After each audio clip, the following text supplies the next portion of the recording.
Welcome to the Verdin Sports Show. I'm your host, Jacob Verdin. Hope everybody had a good weekend. I'm going to start talking to you about some LSU recruiting news. Got some LSU sports updates for you as well. Women's basketball got their first victory in March Madness. Hopefully, they get their second today. They're going to play Florida State at 5 o'clock Central Time. We'll be breaking that down for you, giving you all your picks, all the information you need to know from that. Also, LSU Baseball. A little bit of a comeback to reality moment. Their first SEC series. They played Texas. It didn't fare well, but it's not the end of the road. It's just a learning block. I think Jay Johnson has a good bit of confidence and optimism for his squad. They're going to have to keep pushing forward, obviously, as the season progresses. But you need these moments to happen sooner rather than later. You don't want Texas to wipe your nose in the SEC tournament. I'd rather them do it to open up the series, obviously, their season, their SEC debut, if you will. The University of Texas has been pretty damn happy with how they have entered SEC play, and this is something very similar. Let's talk about recruiting. Let's talk about Tristan Keys. Let's talk more about this class rankings because as the days go by, the commitments pile up and the reactions ensue. Everybody's getting hype. Everybody's ringing alarms, talking about LSU having the #1 recruiting class. Got a bunch of different affiliations, On3, Rivals, all these different people saying, yeah, Baton Rouge and Brian Kelly, they're doing some work. They're having some magic happen again. But I'm going to just pump the brakes one more time. And I don't want to be the bearer of bad news or the pessimist at least, but I do want to keep it real. You're in March. You're still watching college basketball on TV. I'm not worried about the recruiting. I'm not even getting excited. There's no point. The #1 recruiting class, yeah, it's exciting. And then you're going to get in a spot where you could potentially cover the entire state of Louisiana. I've got some interesting statistics here on how they've been doing that. But like I said, a lot can happen between now and National Signing Day. And I don't think I need to be explaining that to an LSU fan. I mean, a la DeCorian Moore, Bryce Underwood. There's a lot of pieces that LSU fans had to watch get ripped out of their clutches because of a blank check, because of a, last minute negotiation strategy. And I don't think that they'll be in a different situation here. I mean, yeah, the finances are better.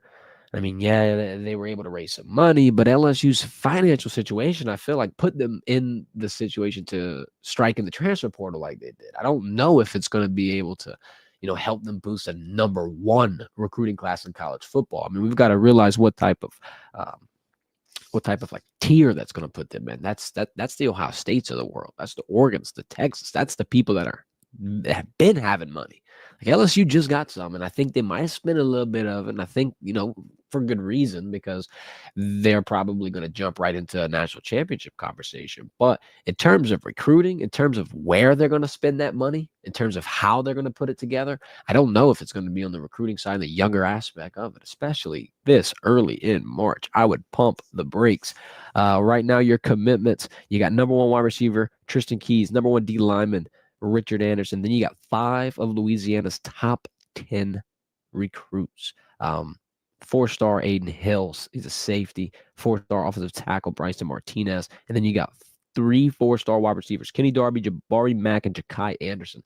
Look, you got names. You're going to keep some of them, but this whole ranking system, this whole, we're #1 already and we're a few months into this cycle, I'm not going to hang my hat on it. I'm not going to get excited. I'm not going to go bragging. I'm not going to go boasting. I'm not going to go toting it because I just don't know how much weight that it holds at this point. Sure, you keep some. I think the biggest thing that I'm going to be excited about is the fact that they've got over half of Louisiana's top 10. They're covering their home base. And everybody knows how we feel about Louisiana recruiting and the talent, the prospects, and all these names that they have in the boot. There's a lot of dogs. And if you can keep all of them at home, at the state university, repping some purple and gold, you don't have to throw all the money out in the fences. You can retain some of that capital and be able to throw it at a potential hole that you have actually calculated and actually sought out. I mean, I don't know if just throwing to the top prospects is the method, and I don't think that that's what they're going to do. There are some more names to watch. There's 2 more names here. Blaine Bradford, safety, I believe he's the #2 prospect in Louisiana. Then you got Dylan Berryman, D lineman. He's talking to University of Texas. That's going to be an interesting situation. There's got a couple of names here, a couple of pieces that you're going to want to watch. This recruiting class is far from over. They've got a lot of last-minute ordeals that I think are going to happen. But I have some areas of need that LSU would have to focus on. And obviously, they are targeting one of them very well, the wide receiver position. Justin Keys is going to be your cherry on top, and I'm really hoping that you can get him here in the fall toward that spring, because you're going to lose Chris Hilton. You're going to probably lose Aaron Anderson. I'd imagine you lose Barry and Brown, Xavier Thomas, in terms of their eligibility, them being on that senior side, them running out of time. I think those are going to be names that are going to have a decent enough season where they can enter the NFL draft, leave college football, and unfortunately probably leave Cortez Hankton and LSU with some decisions to be made. I mean, they do have a lot of names, but you're going to want to keep adding that firepower, especially because of the quarterback situation that you're going to watch. You're going to see Garrett Nussmeier probably have his best season of yet. He's going to depart. He's going to move on. Now you're going to have to probably grab a quarterback out of the portal. You're not going to want to lean on a younger guy, I don't think. Maybe Michael Van Buren's going to show some flashes, and he'll be the guy that everybody puts the chips on. But I do think Brian Kelly and company is going to have to go into the portal and look for a quarterback. With that being said, it's a little easier to get that done, to get that accomplished if you got some wide receivers for that quarterback to throw to. So, I mean, they're starting their areas of need. They're starting to target them well. I would say tight end. I'm even going to throw that out there too. Byron Sharp has a senior eligibility classification. Trudez Green's going to be going into his NFL year next season. It'll be his final year. Now you're really going to start to worry. Not in a sense where LSU is going to have nothing at tight end, but you're going to have to start slowly making some moves there as well. I'm going to throw edge out there. You got in two players that are going to see the field a lot, probably control the majority of the snaps. You got a younger guy in Gabriel Relaford that I think is going to be able to show some flashes. But when Patrick Payton and Jack Pyburn leave, you are back at the drawing board for the edge position. You're back at the drawing board going into the transfer portal, trying to revitalize that defensive line. So I would say that's another one of those weak spots that LSU is probably going to have to target here in this recruiting section. And then I'll just throw safety in there again, too. You do have some depth pieces. I'm big on Deshaun Spears. Obviously, Toviano is switching over there and going to get some shine. You got guys like Osbury, Joel Rogers. You do have names, but with Jordan Gilbert leaving, I think it's a good look. Not to mention whenever names pop up this season, injuries, departures, things of that nature, because as spring ball starts, something else comes.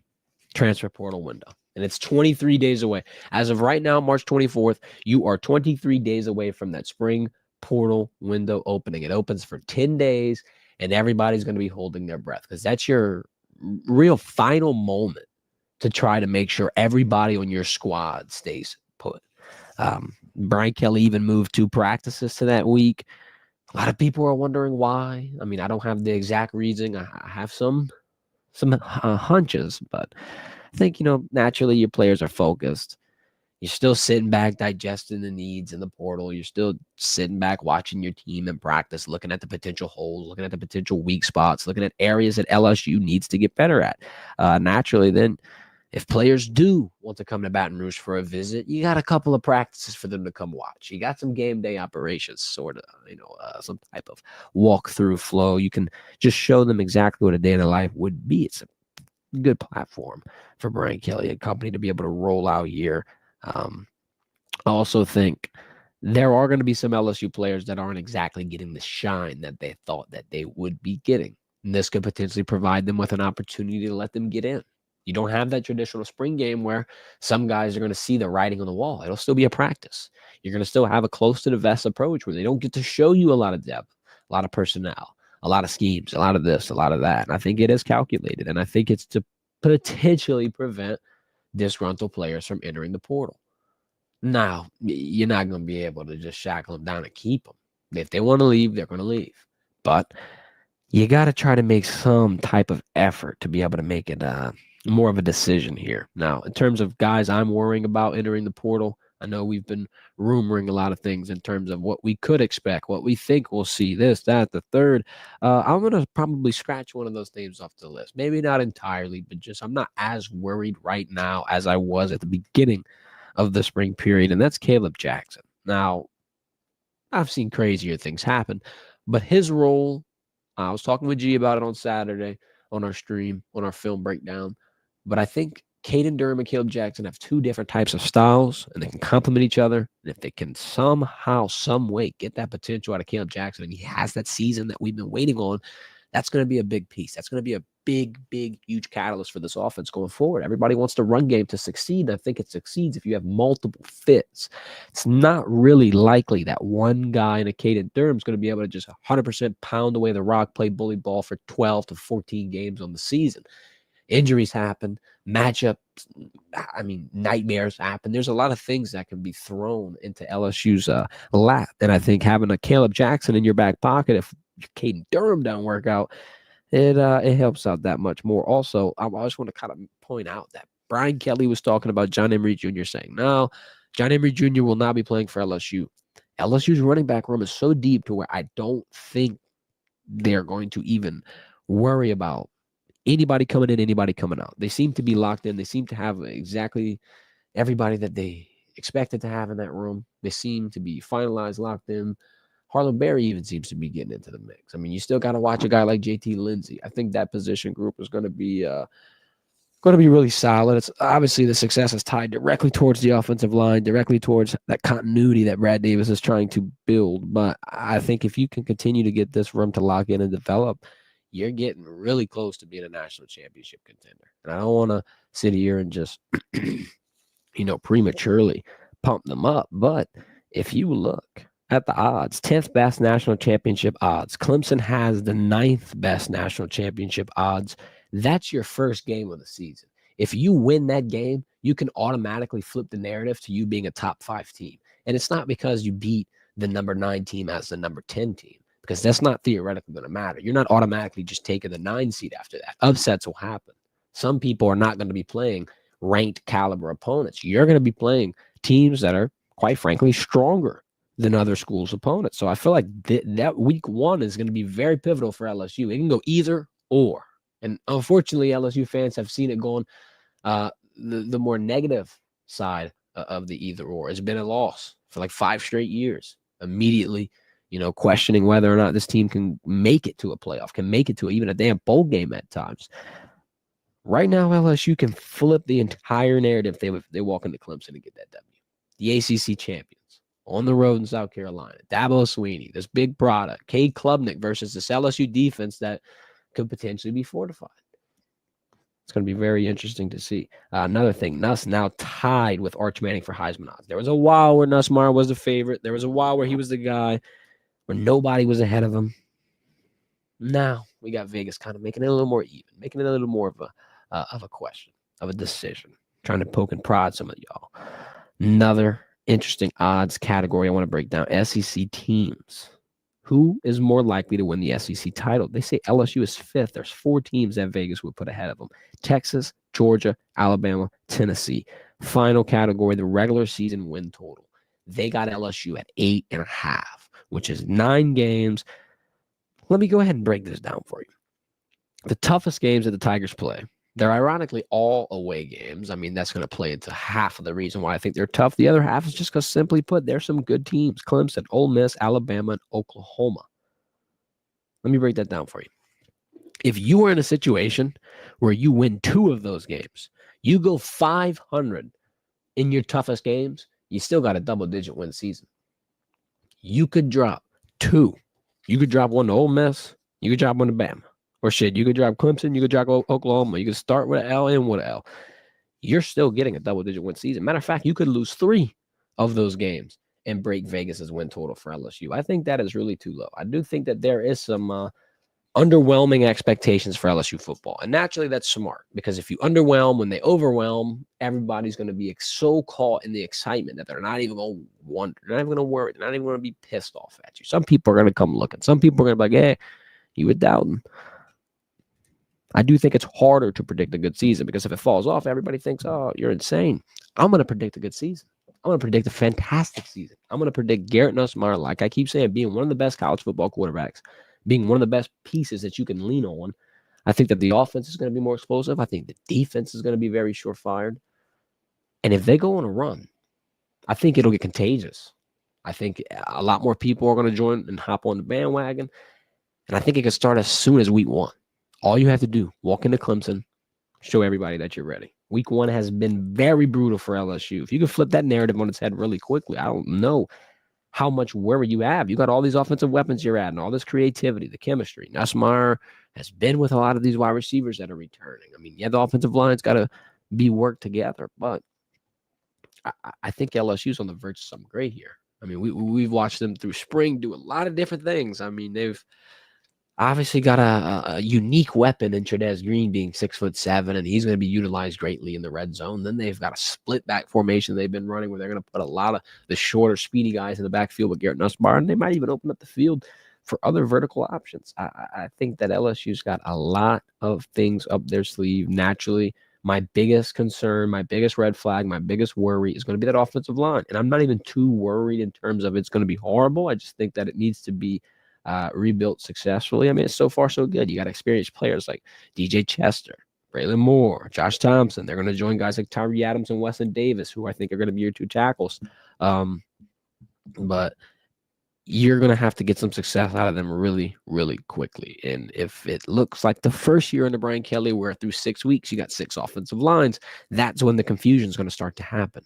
LSU fans have been really spoiled with the offensive line play here recently through 3 years. And I think this year you're not going to have a worrisome moment, but you're going to have a moment where they're either going to knock everybody's expectations off and be a successful group that helps LSU's running game run 100 to 200 yards a game, or it's going to be back to the drawing board by halftime for Brad Davis, and you're going to see new rotations constantly.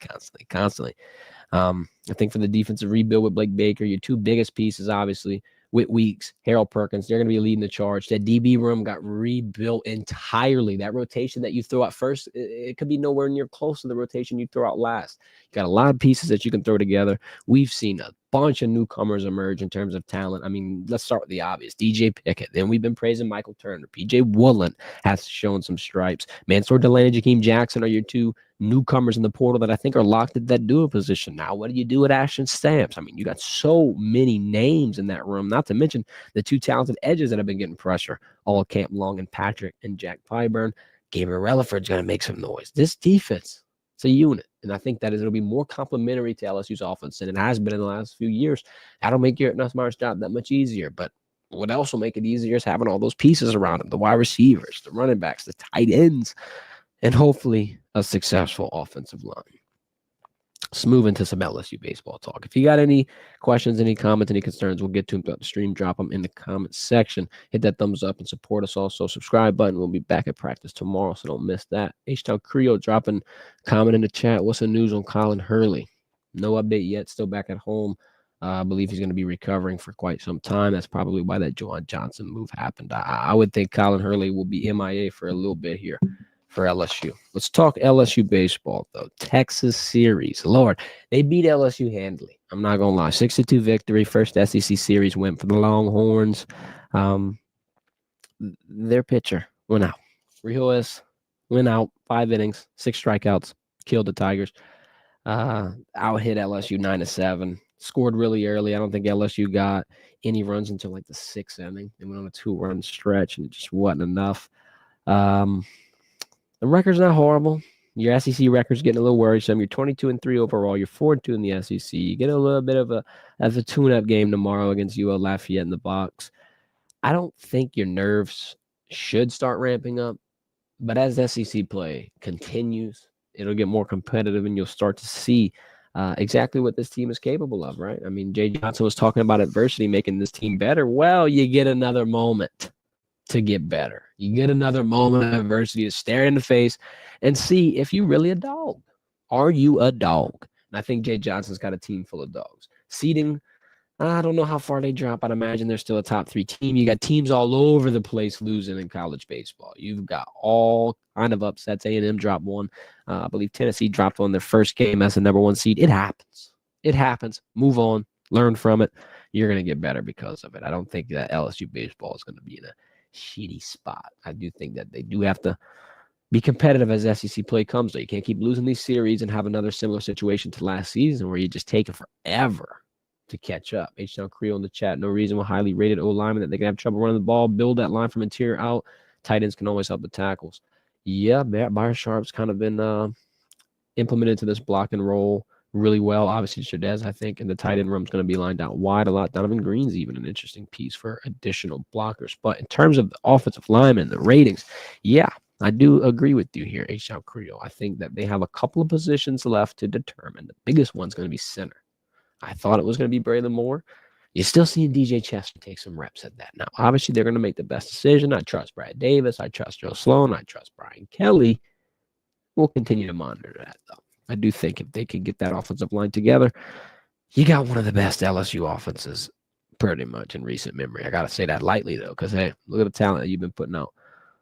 All right, let's wrap this stream up with some March Madness talk before we get out of here. LSU women's basketball playing tonight, 5 o'clock. They're playing Florida State. They got their first victory of the tournament on Saturday. Very good performance. They set their NCAA tournament record in points with 103. That was more than they scored in their national championship victory versus Iowa, but it was San Diego State. Nonetheless, very impressive game. Had to give them some flowers. Flashe Johnson scored 22 points. Nisa Morrow, 12 points, 12 rebounds. It's her 27th double-double of the year. But Flashe looked good. She looked healthy. She looked 100%, and she looked, quite frankly, like she never skipped a beat. I mean, it's been, 2 weeks, I think, since she had played some ball? A few weeks, at least.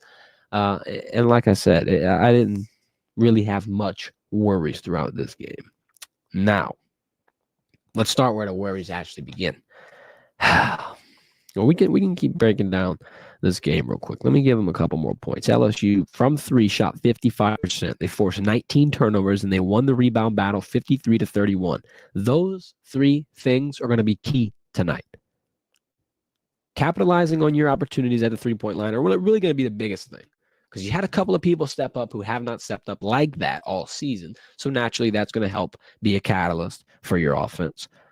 But the turnovers, the ability in transition to be able to create easy offense off of a mistake from the opponent, that was the biggest catalyst as well, because you could just jump out to a lead, jump out to a 10-0 run in the out-rebounding situation. That's LSU's ace up their sleeve. Having the leading rebounder in the country, in Anissa Morrow, having all these big pieces, the Wolfenbergers, the Samaya Smiths, all these different names, that's what I thought LSU's advantage would be all season. The rebounding, always able to keep the ball on their side, second chance opportunities, whatever, and just swing it into a transition point roll like they are with this turnovers. But it hadn't always been that easy. Saturday, 6 Tigers in double-digit figures in points. The bench scored 48. Depth across the board. Everybody getting active. Cheyenne Adele Wilson's first time scoring double-digit points all season. She had 11 points. Finally got her, into that groove. Aaliyah Del Rosario came off the bench, 9 points, 7 rebounds. That's another big piece. She's 6'5". Yes, she's young. Yes, she might, have some moments where she might look a little green, but she's so big and quite frankly talented and a little bit athletic, where I think you can put her out there in a situation and expect a 9-5 or a 8-10 even. I mean, hell, I think this is the point of the tournament where you just start throwing concoctions out there on the court. 5 o'clock today versus Florida State. They're both top 10 scoring teams. That's another one of the worries that I'm going to go ahead and pound on. If LSU's playing a team that's averaging more points per game than them, I'm automatically going to worry. I believe Florida State's scoring 87 points per game. LSU scoring around 84 to 85.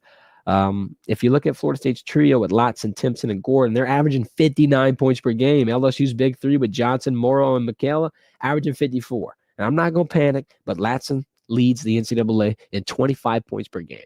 Leads the NCAA in scoring. It's a lot of damn points. That's almost a third of the points that the team could potentially put up.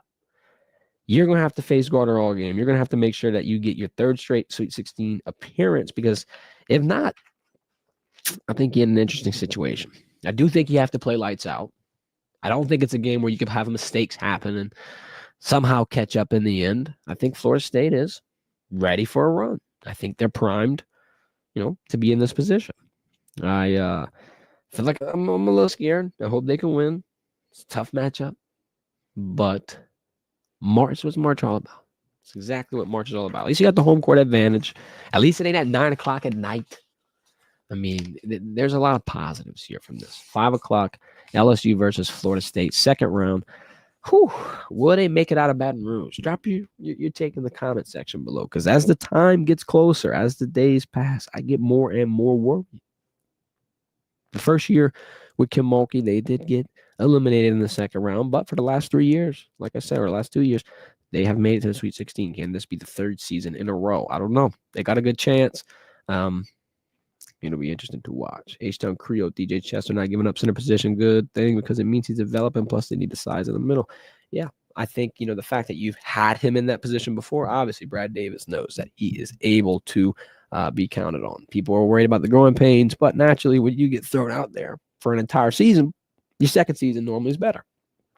They do need size. I don't think he's going to, even if he's not the center, he's obviously going to be left guard or right guard. He's going to be a big catalyst inside. Plus, I think another benefit to them having Braylon Moore use some of his practice time at center is just that cross-training ability, because we saw Garrett Dellinger do that last season too. And I mean, I'm going to be real. I know that at that time, that's what they were saying. Just in case an injury happens to DJ Chester, Garrett Dellinger will have been ready for center. But now, with hindsight and after all the things you've heard, there was a potential for them to be battling out for center, honestly. I mean, we really don't know what's happening right here in front of our eyes. Are they battling it out for center? Or are they doing a cross-training situation? I don't know. DJ Chester's probably your surefire bet for that center spot, but it'll continue to develop. I mean, this is my main narrative throughout all these springs. Wide receiver rotations, O-line rotations, just any rotation in general. You don't know. You don't know if it's finalized. You don't know how much they're going to tweak it. And then this damn dreaded spring portal window that's about to open in 23 days. Might be able to grab something. Might lose something. Never know. I think this is a rough draft. Everybody's penciled in here, but DJ Chester might be he might be getting his moved over to a little bit of a pen ink here soon at that center spot. But we will be breaking it down for you and keeping a close eye on it. Tomorrow will be bracket practice. Do the same schedule as usual. Practice highlights probably around 11 a.m., 11:30, barring any Wi-Fi difficulties. At least we were able to go live today with no issues. Appreciate everybody for watching. Hit that thumbs up on the way out. We'll be live Wednesday at 9 a.m. I'll talk about the best programs in college football that have rebuilt. Who's at the top? Who had a good offseason? Who's joining LSU in that underrated national championship contender conversation? Hit that notification bell. Hit the subscribe button so you don't miss that discussion. This has been the Verdin Verdict. Y'all have a great day. Stay out of the rain.